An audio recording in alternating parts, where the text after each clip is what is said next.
had some small groups who were just investing in our 40 Days of Community last fall, looking for projects, things that they could do to affect our community here in Houston. And Nathan White on our missions team, he got him connected with some different folks, and this project just kind of fell into our lap. It was like a total God thing, and Nathan did a great job getting them connected, and we had small groups starting to come out and help the family out some and do just some minor repair to the home, put in ceiling fans and a few things that we were just trying to do at the start. And then as we got invested and started seeing, kind of feeling, what God was doing, it was like we could make a huge impact to this family. I do home health, occupational therapy, and this is one of the homes. This is probably where I spend most of my time because there's 11 children with special needs. I really admire Sherry. I've seen her. I've been here 5 years, and she never sleeps late. She's always up, either cooking breakfast or getting one of the kids up or taking them to the doctor. And I'm so happy that she's getting blessed because it's been a long time coming. Roger and I were in Yakima in Washington State, and we were looking around for something to give back. And we were thinking really that we were going to go to another country and help a group of people raise a city, show them how their economy should work and stuff like that. And my sister-in-law said, you need to look around because you shouldn't leave your own country whenever there's so much need here.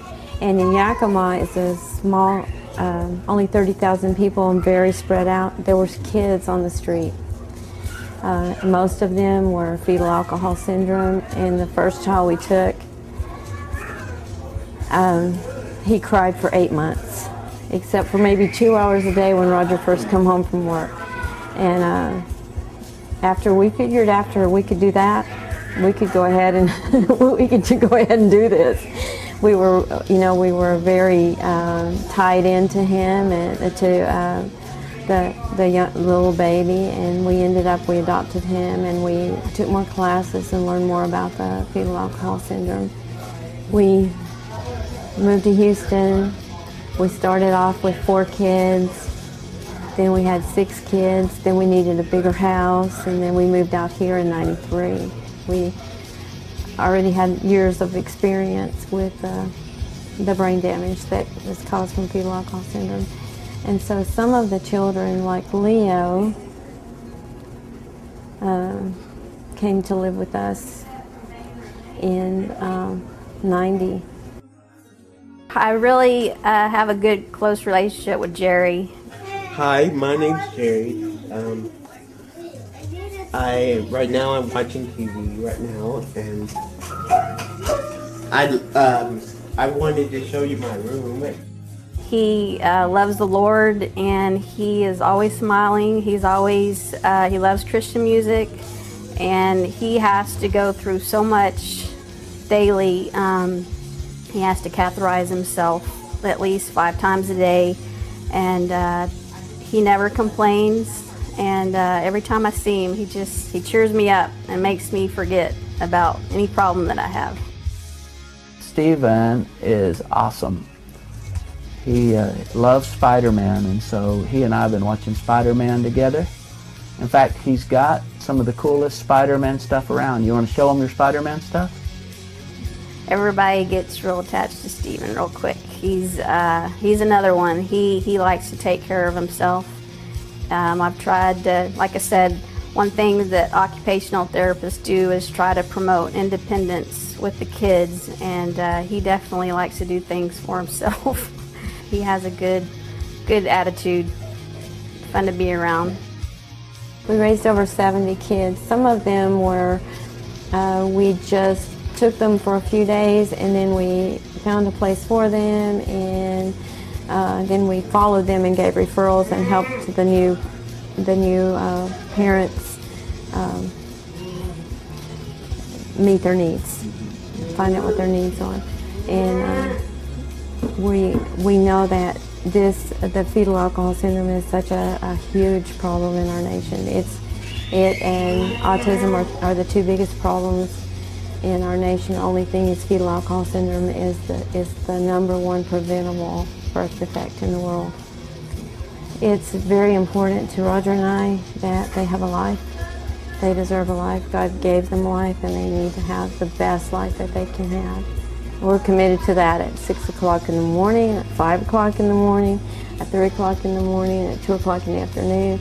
We're committed to that whenever we're needed, and we don't complain.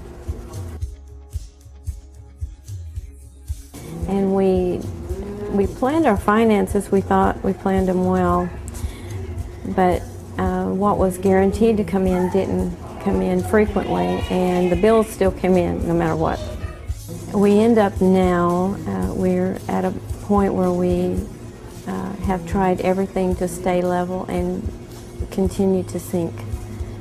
A makeover will definitely benefit these children because there's other therapists that come in are as committed, a physical therapist and a speech therapist, and it's really hard for us to do the therapy because if we do it here in the kitchen, there's so many distractions, you know, and so definitely a therapy room would give each child that one-on-one time that they really need. And most importantly, I look forward to, I want the kids to be proud of, you know, what they call home. After Community of Faith began coming over here and starting to help us and getting a plan together, then one of the things that Roger and I thought we had tied together, it fell apart, and then we were in trouble with our mortgage. And so we tried all of the regular steps that you try frantically while you're praying. And then a couple of days later, I got the last answer from somebody telling me no, and I came to the church and again said I had this great need, and again the church answered. But it's God making you guys able. I am very, very grateful. Roger is very, very grateful, and he's excited. You know, we've been so concerned and so worried that we would let the kids down. Thank God. Thank you for letting God work through you. You know, the first time I came out to the house and met the family and the children that live here, I really just fell in love with them, and I think you will too. It's a family with 13 children. Roger and Sherry just have a heart to love these kids and take care of them, and it's just a really great thing, I think, that we can partner with them and be a part of their lives and really help this family. I think you'll be just as excited the first time you come out here to meet these guys.